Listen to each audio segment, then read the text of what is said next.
Praise the lord. మన ప్రభు రక్షకుడైన యేసుక్రీస్తు నామములో బేతేల్ బాప్టిస్ట్ చర్చ్ కాకినాడ యొక్క ఉపవాస ఆరాధనకు ప్రేమపూర్వకమైనటువంటి ఆహ్వానాన్ని తెలియజేస్తున్నాం. అందరికీ వందనాలండి. తల వంచినట్లయితే ప్రార్థన చేసుకుని ఆరాధనను ప్రారంభించుకున్నాం. ప్రార్థన చేద్దాం. జీవము కలిగిన మా ప్రియ పరలోకపు తండ్రి, నీ పరిశుద్ధ నామానికి వందనాలు, స్తోత్రాలు చెల్లిస్తున్నాం.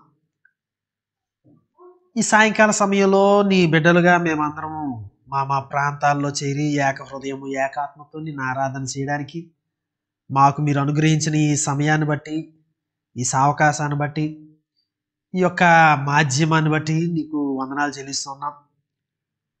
ఓ దేవా, ఇదిగో మేము సత్యంతో కూడిన ఆత్మతో నిన్ను ఆరాధించినట్లుగా మాకు సహాయతను అనుగ్రహించండి. ప్రతి ఆటంకములను మేము అధిగమించడానికి కావలసినటువంటి మనోబుద్ధిని మీరు ప్రసాదించమని వేడుకుంటున్నాం.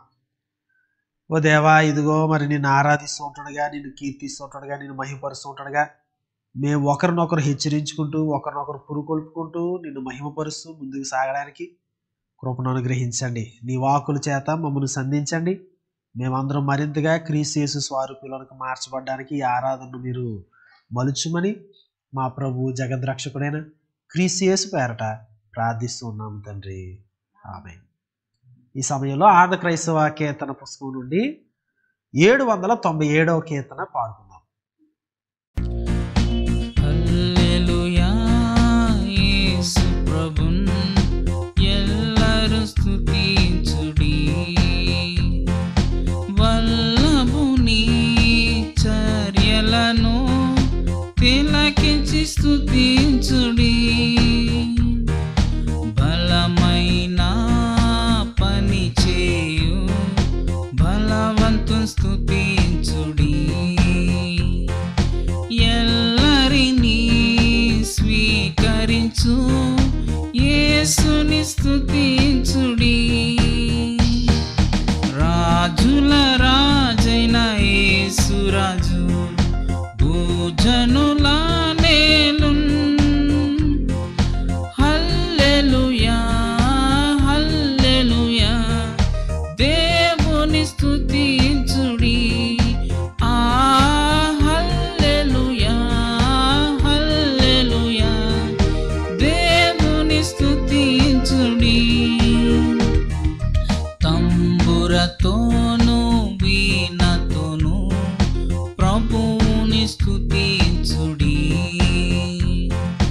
పాపమును రక్తముతో తుడిచెను స్తుతించుడి. బూరతోను తాళములన్ మ్రోగించి స్తుతించుడి. నిరంతరము మారాని యేసుని స్తుతించుడి. రాజుల రాజైన యేసురాజు భూజనుల నేలున్.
జీవితముల్ ప్రభు పనికై సమర్పించి స్తుతించుడి. పెద్దలరా ప్రభువులరా యెహోవాను స్తుతించుడి. ఆస్తులను యేసునకై అర్పించి స్తుతించుడి.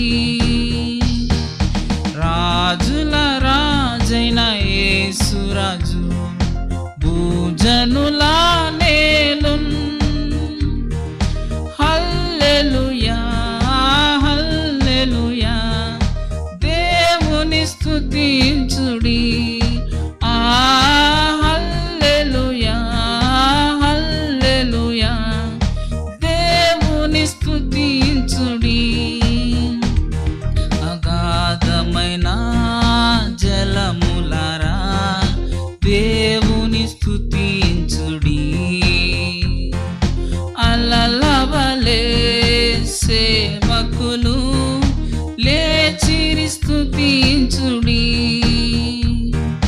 దూతలరా పూర్వ భక్తులరా దేవుని స్తుతించుడి. పరమాందు పరిశుద్ధులు ఎల్లరూ స్తుతించుడి. రాజుల రాజైన యేసురాజు భూజనుల నేలున్. హల్లెలూయా హల్లెలూయా దేవుని స్తుతించుడి. ఆ హల్లెలూయా హల్లెలూయా దేవుని స్తుతించుడి. రాజుల రాజైన యేసురాజు భూజనుల నేలు. హల్లెలూయా హల్లెలూయా దేవుని స్తుతించుడి. యేసుక్రీస్తు ప్రభు అతి త్వరలో ఆయన రాజే కానీ అతి త్వరలో ఆయన ఏలనై ఉన్నాడు, భూజనులను ఏలుతాడు. కనుక మనము దేవుని స్తుతించవలసిన వారమని ఉన్నాం. చక్కటి కీర్తన. కొద్ది నిమిషాలు దేవుని యొక్క వాక్యాన్ని ధ్యానం చేద్దాం. కీర్తనల గ్రంథం నుండి 2వ కీర్తన మనం అందరం కలిసి చదువుకుందాం. కీర్తన 2. అన్యజనులు ఏల అల్లరి రేపుచున్నారు, జనములు ఏల వ్యర్థమైన దానిని తలంచుచున్నవి. మనము వారి కట్లు తెంపుదము రండి, వారి పాశములను మన యొద్ద నుండి పారవేయదము రండి అని చెప్పుకొనుచు, భూరాజులు యెహోవాకును ఆయన అభిషిక్తునికి విరోధముగా నిలువబడుచున్నారు. ఏలికలు ఏకీభవించి ఆలోచన చేయుచున్నారు. ఆకాశమందు ఆసీనుడగు వాడు నవ్వుచున్నాడు, ప్రభువు వారిని చూచి అపహసించుచున్నాడు. ఆయన ఉగ్రుడై వారితో పలుకును, ప్రచండ కోపము చేత వారిని తలనెంపజేయును. నేను నా పరిశుద్ధ పర్వతమైన సియోను మీద నా రాజును ఆసీనునిగా చేసి ఉన్నాను. కట్టడను నేను వివరించెదను. యెహోవా నాకేలాగు సెలవిచ్చెను, నీవు నా కుమారుడవు, నేడు నిన్ను కనియున్నా. నన్ను అడుగుము, జనములను నీకు స్వాస్యముగాను భూమిని దిగంతముల వరకు సొత్తుగాను ఇచ్చేదను. ఇనుపదండముతో నీవు వారిని నలుగగొట్టెదు, కుండను పొగుల కొట్టినట్లు వారిని ముక్క చెక్కలుగా పొగుల కొట్టెదు. కాబట్టి రాజులారా వివేకులయుడి, భూపతులారా బోధనందుడి, భయభక్తులు కలిగి యెహోవాను సేవించుడి. గడగడ వణకుచు సంతోషించుడి. ఆయన కోపము త్వరగా రగులుకొనుడు, కుమారుని ముద్దు పెట్టుకొనుడి, లేని ఎడల ఆయన కోపించును. అప్పుడు మీరు త్రోవ తప్పి నశించెదరు. ఆయనను ఆశ్రయించు వారందరూ ధన్యులు. దేవుడు ఈ వాక్కులు మన వినికిడిలో దీవించి ఆశీర్వదించునుగాక. ఆమేన్. ప్రియులారా, తల్ల వచ్చుదాం, ప్రార్థన చేసుకుని వాక్య ధ్యానంలోనికి వెళ్దాం. మా తండ్రి, మా ప్రభువా, నీ యొక్క శ్రేష్టమైన వాక్కులను ధ్యానించేటువంటి కృపను ప్రసాదిస్తున్నందుకే వందనాలు. నా నోటి మాటలు, మా అందరి హృదయ ధ్యానము నీ దృష్టికి అంగీకార యోగ్యముగా మలచండి. మేము మరింతగా నీ కుమారులుగా, నీ కుమార్తెలుగా, నీ పిల్లలుగా క్రీస్తు స్వరూపులోనికి మార్చబడ్డానికి కృపను అనుగ్రహించండి. క్రీస్తు యేసు పేరట ప్రార్థిస్తున్నాం తండ్రి. ఆమేన్. మన ప్రభు రక్షకుడైన యేసు క్రీస్తు నామములో మరి ఒకసారి మీ అందరికీ వందనాలు తెలియజేస్తున్నాం. కీర్తనల గ్రంథంలో ఈ 2వ కీర్తన చాలా చాలా ప్రాముఖ్యమైన కీర్తన. ఈ కీర్తన నూతన నిబంధనలో మరే కీర్తన ఉదహరించబడినట్లుగా లేకపోతే ఉల్లేఖించబడినట్లుగా, అంటే ఈ యొక్క కీర్తనలో ఉన్న విషయాలను మరలా క్రొత్త నిబంధనలో తిరిగి చెప్పడం అనేది ఇక ఏ కీర్తన అన్నిసార్లు కోట్ చేయబడలేదు. నూతన నిబంధనలో ఈ కీర్తన 18 సార్లు, సుమారు 18 సార్లు పదే పదే కోట్ చేయబడింది. మత్తయి సువార్త 3వ అధ్యాయం 17వ వచనంలో, 7వ అధ్యాయం 23వ వచనంలో, 17వ అధ్యాయం 5వ వచనంలో, ఇట్లా చెప్పుకుంటూ వెళ్తే మార్కు సువార్తలో ఉన్నాయి, లూకా సువార్తలో ఉన్నది, యోహాను సువార్తలో ఉన్నది, అపోస్తుల కార్యములు 4వ అధ్యాయంలో ఉన్నది, 13వ అధ్యాయంలో, ఫిలిప్పి పత్రికలో ఉన్నవి, హెబ్రీ పత్రికలో ఉన్నవి, చివరికి ప్రకటన గ్రంథంలో సుమారు 4 సార్లు ఉదహరించబడింది. ఈ విధంగా 18 సార్లు ఈ కీర్తన ఉదహరించబడింది. అంటే ఎంత ప్రాముఖ్యమైనదో మనకు అర్థమవుతుంది. దీనిని మెస్సయానిక్ సామ్ అంటారంటే యేసుక్రీస్తు వారిని గూర్చినటువంటి కీర్తన అయి ఉన్నది కాబట్టి అన్నిసార్లు 18 సార్లు దీన్ని కోట్ చేశారు. యేసుక్రీస్తు వారి బాప్తీసం గురించి, యేసుక్రీస్తు వారి రూపాంతరాన్ని గురించి, యేసుక్రీస్తు వారి యొక్క మరణాన్ని గురించి, ఆయన పునరుత్థానాన్ని గురించి, ఆయన సింహాసనాసీనుడు అవడం గురించి, ఆయన 2వ రాకడ గురించి, ఇవన్నీ కూడా ఈ కీర్తనలో రాయబడ్డాయి. వాటిని కోట్ చేస్తున్నారు. కాబట్టి ఈ కీర్తన ప్రాముఖ్యమైంది. మనము అన్ని విధాలుగా నూతన నిబంధనలో నుంచి ఈ కీర్తనలో అట్లా మనం చూడలే, కానీ ప్రస్తుతానికి ఈ కీర్తనలో నుంచి ఒక సత్యాన్ని నేర్చుకోవడానికి మాత్రం ప్రయత్నం చేద్దాం. ఈ 2వ కీర్తనలో అనేక మంది మాట్లాడుతున్నట్లుగా మనకి కనిపిస్తుంది. 1వ వచనం నుండి 3వ చరణం వరకు, క్షమించండి, చరణం 1వ చరణం నుండి 3వ చరణం వరకు అన్యజనులైనటువంటి వారు, లేకపోతే జనములు అన్నారు. 3వ చరణంలో భూరాజులు, ఏలికలు అన్నారు. సో ఈ 4 రకాల జనాలు ఉన్నారు. అన్యజనులు, జనములు అన్నారు వాళ్ళనే. సో వాళ్ళలో ఉన్న నాయకులను భూరాజులు అన్నారు. ఏలికలు అంటే పాలకులు అని అన్నారు. సో వారి యొక్క దృక్పథాన్ని గురించి, వారు మాట్లాడుకున్నటువంటి మాటల గురించి ఈ 3 చరణాల్లో చాలా చక్కగా ఉదహరించబడింది. ఆ తర్వాత 4వ చరణం నుంచి చూస్తే యెహోవా దేవుడు మాట్లాడుతున్నాడు 6వ చరణం వరకు. ఆయన అపహసించినాడు, వాళ్ళని చూసి నవ్వుకున్నాడు. ఆ తర్వాత ఆయన మాట్లాడిన మాటలు 6వ చరణంలో మనం చూస్తాం. 7వ చరణం నుండి 9వ చరణం వరకు యెహోవా యొక్క అభిషిక్తుడు, లేకపోతే యేసుక్రీస్తు వారు, దేవుని యొక్క రిప్రజెంటేటివ్ మాట్లాడుతూ ఉన్నాడు. ఆ మాటలు అయిన తర్వాత 10వ చరణం నుండి 12వ చరణం వరకు ఏదండి మన కొరకైనటువంటి బోధ, లేకపోతే పరిశుద్ధాత్మ దేవుడు మాట్లాడుతుంటాడు. ఈ విధంగా 4 స్వరాలను మనం వింటూ ఉన్నాం అని వాన్ వెస్బీ అనేటువంటి ఆయన చాలా చక్కగా తెలియజేసినాడు. ఏది? జనములు, రాజులు, భూపతులు, అధిపతులు వాళ్ళు మాట్లాడుతున్నారు. ఆ తర్వాత యెహోవా దేవుడి యొక్క విధానము, ఆ తర్వాత ఆ దేవుని యొక్క రిప్రజెంటేటివ్ అభిషిక్తుని యొక్క మాటలు, చివరగా ఎవరైతే ఈ భూరాజులు, నాయకులు వీళ్ళందరూ మాట్లాడుకున్నారో వారికి ఒక హెచ్చరిక, ఒక ఆహ్వానము మనము చూస్తాం. ఆ విధంగా భూరాజులు వీళ్ళతో ప్రారంభించి భూరాజులు వాళ్ళతో ముగించి మధ్యలో దేవుడు ఆయన యొక్క అభిషిక్తుడి యొక్క దృక్పథాన్ని గురించి వ్రాయబడినది. ఏం రాయబడింది చూడండి. 1 నుంచి 3 చరణాల్లో అన్యజనులు ఎలా అల్లరి రేపుచున్నారు, జనములు ఎలా వ్యర్థమైన దానిని తలంచుచున్నారు. మనము వారి కట్లు తెప్పుదము రండి, వారి పాశములను మన యొద్ద నుండి పారవేదము రండి అని చెప్పుకొనొచ్చు. భూరాజులు యెహోవాకును ఆయన అభిషిక్తునికి విరోధముగా నిలువబడుచున్నారు, ఏలికలు ఏకీవించి ఆలోచన చేయించున్నారు. ఏం జరుగుతుంది ఇక్కడ? ఈ యొక్క జనాలు లేకపోతే నాయకులు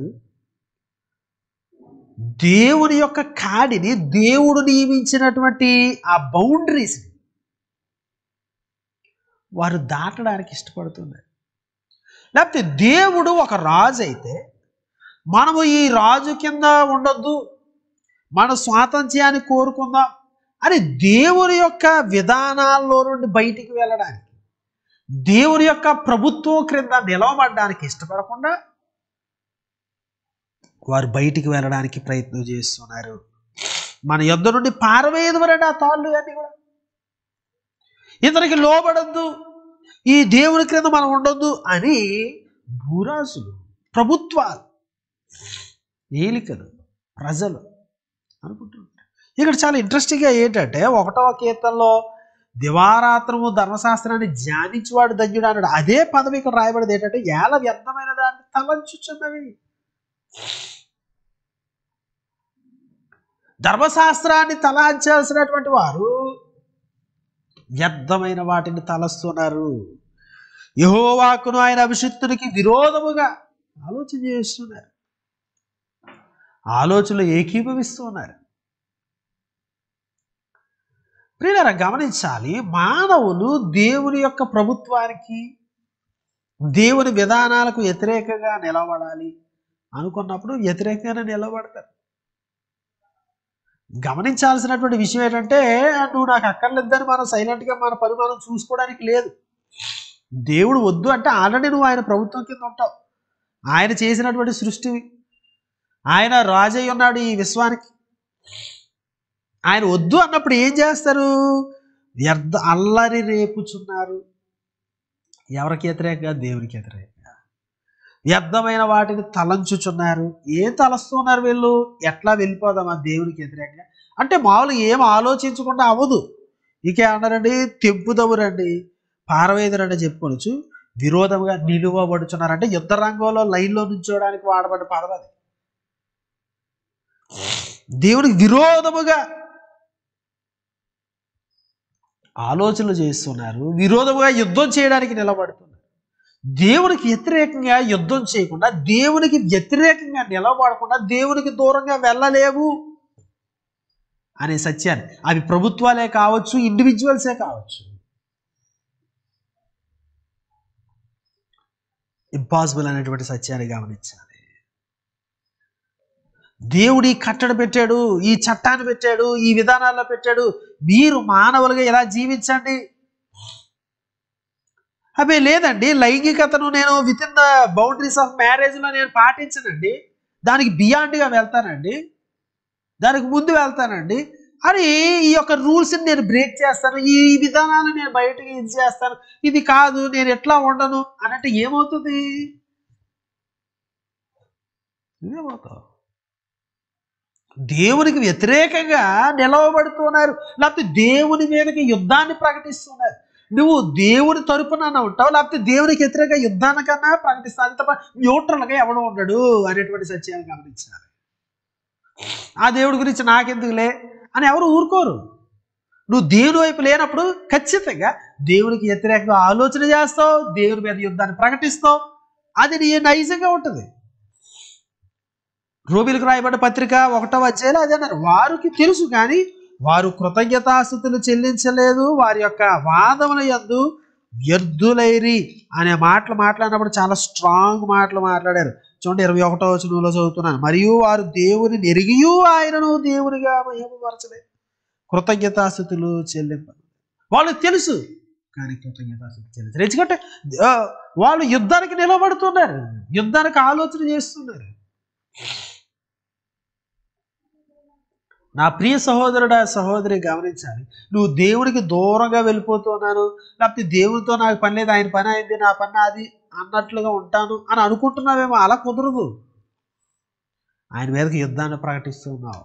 నీ ఆలోచనలు, నీ విధానాన్ని, నేను ఈ రూల్ బ్రేక్ చేస్తాను, ఆ రూల్ బ్రేక్ చేస్తాను, నేను ఇష్టానుసారంగా జీవిస్తాను అన్నప్పుడు యాక్చువల్గా you are in the war with God. దేవునిపైకి యుద్ధానికి వెళ్ళడానికి ప్రయత్నం చేస్తున్నావు. కానీ నీ యుద్ధం ఎట్లాంటిది చూడండి, 4వ చరణం నుంచి దేవుడు ఏం చేస్తున్నాడు? ఆయన నవ్వుకుంటున్నాడు. ఆకాశమందు ఆసీనుడగు వాడు నవ్వుచున్నాడు, ప్రభు వారిని చూసి అపహసించుచున్నాడు. వాళ్ళ యొక్క వ్యర్థ ప్రయత్నాలు కాబట్టి ఆయన ఒక దినాన్ని ఉగ్రుడై వారితో పలుకును, ప్రచండ కోపం చేత వారిని తలనొప్పించి, నేను నా పరిశుద్ధ పర్వతమైన సియోను మీద నా రాజును ఆసీనుడిగా చేసి ఉన్నాడు. నేను ఆల్రెడీ రాజుని పెట్టాను, మీరు దానికి వ్యతిరేకంగా జీవిస్తారంటే అది యేసుక్రీస్తు వారిని సూచిస్తూ ఉన్నది. యేసుక్రీస్తు వారిని కాదు అని ఇంకోటి నేను ప్రయత్నం చేస్తానంటే నువ్వు యుద్ధం చేసిన దేవుడు ఏం చేయాలో అది చేసేసాడు. నా రాజును ఆసీనుడు చేశాను. నా యొక్క ప్రభుత్వం, దేవుని యొక్క ప్రభుత్వాన్ని గురించినటువంటి తేటతల్లమైన విషయాలు దేవుడు ఆల్రెడీ డిసైడ్ చేశాడు. సో ఆ అభిషిక్తుడు ఏం మాట్లాడుతున్నాడు చూడండి, 7వ చరణం నుంచి. కట్టడను నేను వివరించేదను. ఆల్రెడీ దేవుడు ఒక కట్టడను పెట్టాడు, ఒక చట్టాన్ని పెట్టాడు, ఒక రాజ్యాంగాన్ని పెట్టాడు. దాన్ని నేను వివరిస్తున్నాను. సరే మీరు యుద్ధానికి వస్తున్నారు, ఎందుకు మనం మాట్లాడుకుందాం కూర్చుని అని అనట్లే. ఆల్రెడీ ఒక కట్టడ అనేది ఉన్నది. దేవుడు ఆల్రెడీ డిసైడ్ అయిపోయాడు ఏం చేయాలో. యెహోవా నాకు ఇలాగూ సెలవిచ్చాను, నీవు నా కుమారుడువు, నేను నిన్ను కని ఉన్నాను. నన్ను అడుగుము, జనములను నీకు స్వాస్యముగా, భూమిని దిగంతముల వరకు సొత్తుగా ఇచ్చాను. ఇవన్నీ మాట్లాడుతున్నాయి. యేసుక్రీస్తు వారి పునరుత్థానాన్ని గురించి, యేసుక్రీస్తు వారి యొక్క రెండవ రాకడ గురించి ఈ విషయాలన్నీ ఇవి. అపోస్తలుడైన పౌలు అపోస్తలుల కార్యాలు 13వ అధ్యాయంలో ఈ విషయాన్ని కోట్ చేసినప్పుడు ఆయన పునరుత్థానాన్ని గురించి మాట్లాడాడు. సో కాబట్టి దేవుడు యేసుక్రీస్తు ద్వారా ఏం చేయాలనుకుంటున్నాడో, దేవుడు ఈ లోకంలో ఏ విధంగా అన్నిటినీ ముందుకు తీసుకువెళ్ళాలనుకుంటున్నాడో ఆయనకి క్లియర్గా అన్ని తెలుసు. ఆయన ఆల్రెడీ డిసైడ్ అయ్యాడు.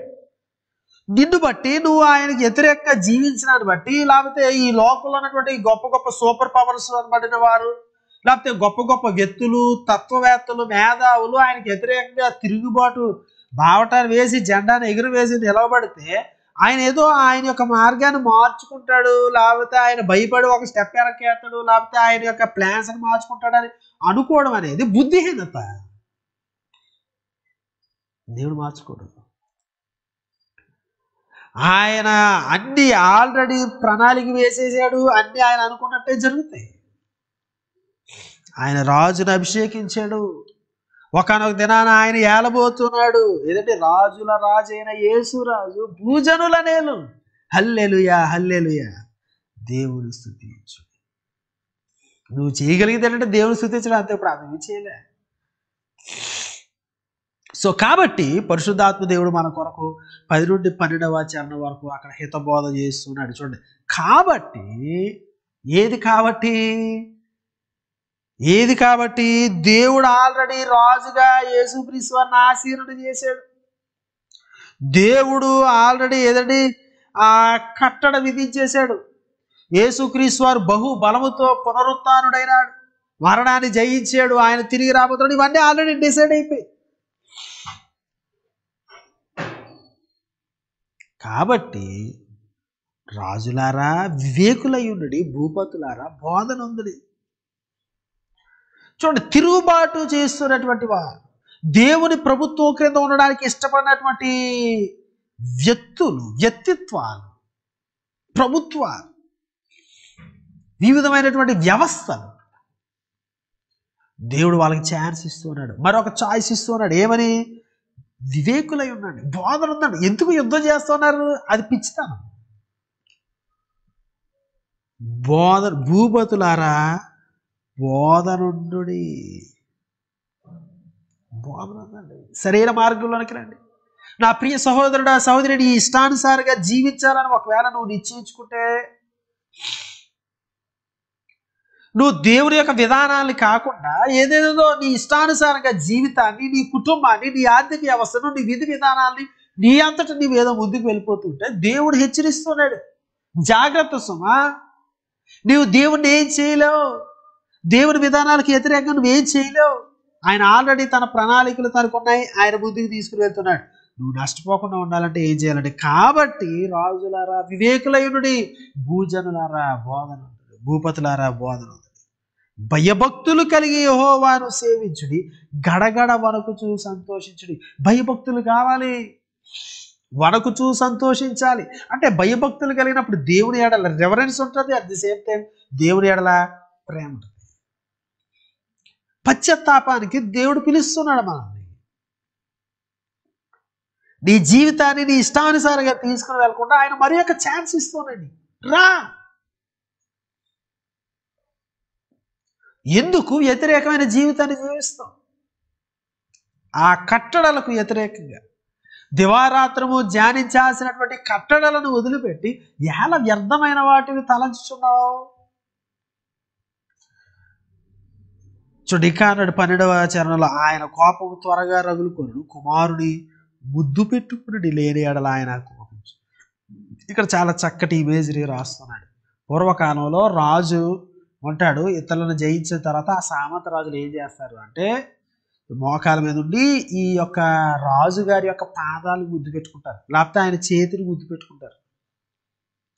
అంటే మేము నీ క్రింద ఉన్నాము, నీకు దాసోహం అవుతూ ఉన్నాం, నీకు పన్ను కడతాం, మేము మా అంతటా మేము జీవించము నీకు తెలియకుండా. అది సరెండర్ అవడం. సో ఏం జరుగుతుంది? కుమారుని ముద్దు పెట్టుకుని, కుమారునికి లేకపోతే దేవుని యొక్క అభిషిక్తుని యేసుక్రీస్తు వారిని ముద్దు పెట్టుకుని. ఎక్కడ? ఎలాగా? నీ యొక్క హ్యూమిలియేషన్ అక్కడ చూపించాలి, ఆయన పాదాలను ముద్దు పెట్టాలి. అంటే అయ్యా నేను సరెండర్ అవుతున్నాను, అదే లేదు, నీ ప్రభుత్వానికి నేను ఒప్పుకుంటున్నాను, నీ యొక్క అధికారం క్రింద నేను జీవిస్తాను, నీ కట్టడల క్రింద నేను జీవిస్తాను. లేని ఎడల ఆయన కోపించును, అప్పుడు మీరు త్రోవ తప్పి నశించెదరు. 1వ కీర్తన చివరి భాగం ఏం చెప్తా ఉంది? ఏంటి? దుష్టుల మార్గము నాశనమునకు నడుపు. నాశనాన్ని గురించి మాట్లాడుతున్నాడు. ఆయనను ఆశ్రయించేవారు ధన్యులు. మరలా 1వ కీర్తన. సో చాలా మ్యానుస్క్రిప్ట్స్లో 1వ కీర్తన 2వ కీర్తన కలిసి ఉంటాయి. ఈ రెండు కూడా ఇంట్రడక్షన్ లాంటివి అనమాట. రెండు చాలా అవినాభావ సంబంధం కలిగినటువంటి కీర్తనలు. సో దుష్టులు, పాపులు, అపహాసకులు, వీళ్ళందరికీ దేవుడు మరి ఒక అవకాశాన్ని ఇస్తుంది. బోధనందుడి, వివేకులై ఉండుడి, గడగడ వనకండి. ఆయన ఏలబోతున్నాడు. నీకు టైం ఇచ్చినప్పుడే, లేదా కొండను బద్దలు కొట్టినట్లుగా మొక్క చెక్కలుగా బద్దలు కొట్టేస్తున్నాయి. అంటే ఆ రాజులు పూర్వకాలంలో యుద్ధానికి వెళ్ళేటప్పుడు అందరూ ఎదుట కొండను చిన్న చిన్న ముక్కల్లాగా బద్దలు కొట్టేసేవారు.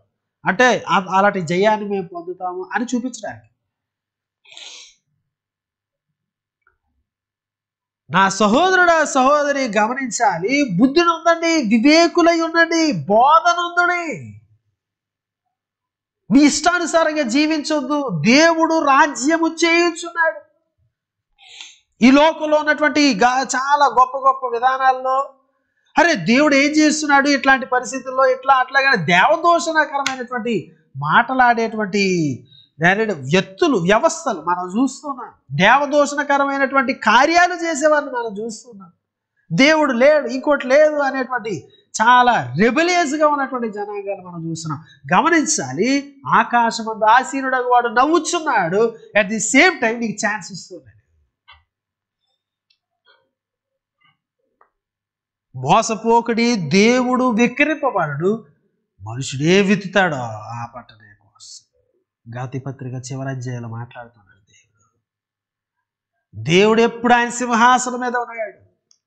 ఈ లోకంలో ఉన్నటువంటి ప్రభుత్వాలు వస్తాయి పోతాయి, ఈ లోకంలో ఉన్న వ్యవస్థలు వస్తాయి పోతాయి. రాజైన ఉజ్జియా మృతి పొందిన సంవత్సరమున అత్యున్నతమైన సింహాసనమందు దేవుడు ఆసీనుడు అవడం, యెహోవా ఆసీనుడు అవడం యెషయా ప్రవక్త చూశాడు.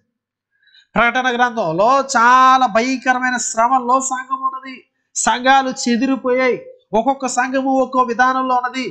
ఏదంటే దేవుని యొక్క యేసుక్రీస్తు వారి శిష్యుడైనటువంటి యోహాను చాలా స్ట్రగుల్ అవుతుంది. దేవుడు ఆయనకి దర్శనం ఇచ్చాడు. ఎట్లా తెలుసా? ప్రకటన గ్రంథంలో చాలా చక్కటి మాటలు, ఆ అధ్యాయం అంతా కూడా వాళ్ళకి ఉత్తరాలు రాసిన తర్వాత చెప్తాడు. 4వ అధ్యాయంలో ఈ సంఘాల గురించినటువంటి విషయం అయిన తర్వాత 4వ అధ్యాయం దర్శనంలో సింహాసనమందు ఒకడు ఆసీనుడైనాడు. చూడండి, 4వ అధ్యాయం 2వ వచనం. వెంటనే నేను ఆత్మవశుడనైతిని, అదిగో పరలోకమందు ఒక సింహాసనము వేయబడి ఉండెను. సింహాసనం, సింహాసనమందు ఆసీనుడై ఉండెను. ఏదండి? ఒకడు ఆసీనుడై ఉండెను. ఆసీనుడైన వాడు దృష్టికి సూర్యకాంత పద్మరాగములను పోలినవాడు. ఏదంటే ఇలా మాట్లాడుతూ ఇంద్రధనస్సు సింహాసనమును ఆవరించిన, సింహాసనము చుట్టూ 24 సింహాసనములు ఉండేను. 5వ చరణం చూడండి. ఆ సింహాసనములో నుండి మెరుపులను ధ్వనులను ఉరుములను బయలుదేరుచును, మరియు ఆ సింహాసనము ఎదుట 7 దీపములు. 6వ చరణం. మరియు ఆ సింహాసనం ఎదుట స్ఫటికమును పోలిన గాజు వంటి సముద్రం, ఆ సింహాసనమునకు మధ్యను సింహాసనం చుట్టూను ముందు వెనుక కన్నులతో 4 జీవులున్నాయి. 9వ వచనం. ఆ సింహాసనమునందు ఆసీనుడై ఉండి యుగ యుగములు జీవించున్న వారికి అని మాట్లాడుతూ 10వ వచనం చూడండి. ఆ 24 పెద్దలు సింహాసనమందు ఆసీనుడై ఉండు వారి ఎదుట సాగిలపడి, ఆ చివరి మాటలు మనం చూస్తే తమ కిరీటములను ఆ సింహాసనం ఎదుట వేసి. రోమా చక్రవర్తులు దోమను చంపినట్లుగా క్రైస్తవ్యాన్ని నాశనం చేసేస్తున్నారు, అంత ఇదిలో ఉన్నది అని ఒకవేళ దేవుడి యొక్క భక్తులు స్ట్రగుల్ అవుతూ ఉండొచ్చు. అరే దేవుడు ఏమయ్యాడు, మరణకరమైన ఈ శ్రమంలో వారు అనుకోవచ్చు.